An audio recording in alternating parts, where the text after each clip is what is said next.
You ask Tiger to solve. This deals with linear equations with one unknown.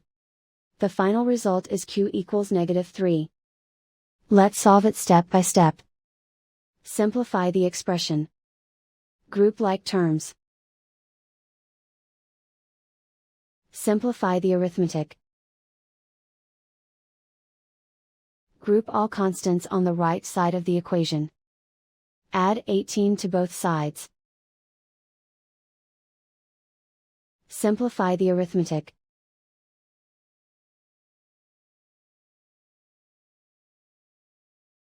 Isolate the q. Divide both sides by -6.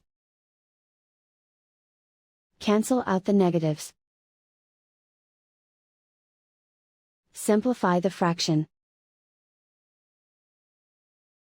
Move the negative sign from the denominator to the numerator.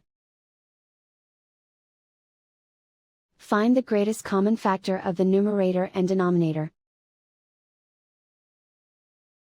Factor out and cancel the greatest common factor. And so the final result is q equals -3.